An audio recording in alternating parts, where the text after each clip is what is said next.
नमस्ते छात्रों। आज हम इस वीडियो में विषय हिंदी उपयोजित लेखन के बारे में जानकारी लेने वाले हैं।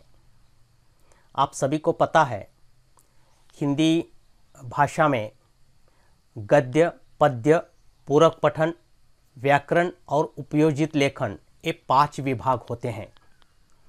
उनमें से इस वीडियो में आज हम उपयोजित लेखन, इसमें उपघटक है प्रश्न निर्मिति। गद्य आकलन पर आधारित प्रश्न निर्मिति किस तरह करना चाहिए, इसकी जानकारी हम संक्षेप में लेने वाले हैं। अच्छी तरह ध्यान देना है, बही में भी लिखना है, ठीक है। तो हम आगे जाएंगे कि प्रश्न निर्मिति किस तरह करते हैं, प्रश्न निर्मिति करते समय किन बातों पर ध्यान देना है, इसकी जानकारी हम लेंगे। प्रश्न निर्मिति यानी प्रश्न तैयार करना। 4 या 5 प्रश्न और 9वीं कक्षा में 5 प्रश्न तैयार करना है और 10वीं में 4 प्रश्न तैयार करना है। तो प्रश्न निर्मिति करते समय किन बातों पर ध्यान देना है, ये हमें इसकी जानकारी हमें लेना है। तो मैं यहाँ आपके सामने स्क्रीन पर एक चार्ट दिखाता हूँ, उस चार्ट पर भी ध्यान देना है। लेकिन इससे पहले प्रश्न निर्मिति करते समय किन बातों पर ध्यान देना है, पहली बात यह है कि प्रश्न तैयार करने से पहले परिच्छेद को 2 बार अच्छी तरह पढ़ना है। परिच्छेद को 2 बार अच्छी तरह पढ़ना है। पढ़ने से क्या होगा कि परिच्छेद किस विषय पर आधारित है, ये ध्यान में आ जाएगा। दूसरी बात यह है कि प्रश्न मन में तैयार करके उसका उत्तर भी ढूंढना चाहिए। प्रश्न मन में तैयार करके उसका उत्तर भी ढूंढना चाहिए, फिर प्रश्न लिखना चाहिए, ये ध्यान में रखो। तीसरी बात ये कि प्रश्न सरल, छोटे एवं स्पष्ट होना आवश्यक है। देखो, प्रश्न छोटे, सरल एवं स्पष्ट होना बहुत ही आवश्यक है, इसके तरफ भी ध्यान देना है। प्रश्न लिखते समय उचित विराम चिन्हों का भी प्रयोग करना आवश्यक है। यानी कि उचित विराम चिन्ह यानी ज़्यादा से ज़्यादा प्रश्न के अंत में प्रश्न चिन्ह ही आएगा, उसके तरफ भी ध्यान देना है। प्रश्न चिन्ह नहीं लिखोगे तो आधा गुण यानी आधा अंक कम मिलेंगे। इसलिए प्रश्न निर्मिति करते समय प्रश्न तैयार करने के बाद, प्रश्न लिखने के बाद अंत में प्रश्न चिन्ह लिखना भूलना नहीं। यानी कि प्रश्न लिखते समय उचित विराम चिन्हों का भी प्रयोग करना आवश्यक है। तो मैं अभी बताया कि प्रश्न निर्मिति करते समय एक चार्ट यानी प्रश्न चार्ट सामने रखना आवश्यक है। मैं आपके सामने स्क्रीन पर दिखाता हूं कि प्रश्न यानी चार्ट किस प्रकार होना आवश्यक है, ये हम ध्यान में रखना है। देखो, प्रश्न निर्मिति के लिए निम्नलिखित प्रश्न चार्ट उपयुक्त हो सकता है। ये अच्छी तरह, ये जो चार्ट है, ये चार्ट अच्छी तरह ध्यान में रखना है। देखो, हेतुलक्षी प्रश्न प्रकार, ये सभी प्रश्न प्रकार है।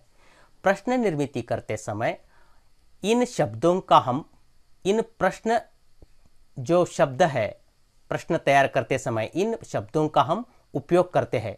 पहले देखो, क्या से हमें जानकारी मिलती है।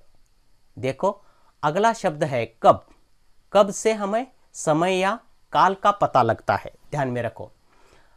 अगला शब्द है प्रश्नवाचक शब्द कहाँ यानी जगह यानी स्थान का पता लगता है। क्यों यानी उद्देश्य, उसका उद्देश्य पता लगता है। कैसे, स्वरूप या पद्धति का पता लगता है। कौन सा यानी चुनाव, इसका पता लगता है। किसका यानी व्यक्ति संबंध का पता लगता है, जानकारी मिलती है हमें। कितना से संख्या का पता लगता है, ध्यान में रखो। किस मात्रा में परिणाम का पता लगता है। कहाँ तक अंतर का पता लगता है। कितने काल तक कालावधि का पता लगता है। कब तक इस शब्द से भी कालावधि का पता लगता है। कौन यानी व्यक्ति का पता लगता है। देखो ये जो शब्द है प्रश्नवाचक शब्द, इन प्रश्नवाचक शब्दों का उपयोग हम प्रश्न निर्मिति करते समय यानी प्रश्न निर्मिति करते समय करते हैं। किन शब्दों से किसकी जानकारी, किसका पता चलता है,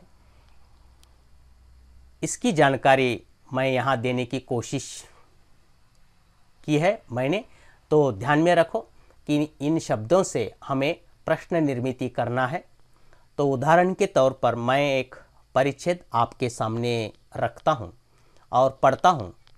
आप भी सभी छात्र वीडियो देखकर यानी कि ये जो परिच्छेद है, परिच्छेद पढ़ना है और 5 या 6 प्रश्न तैयार करना है इन शब्दों का उपयोग करके। ध्यान में रखो।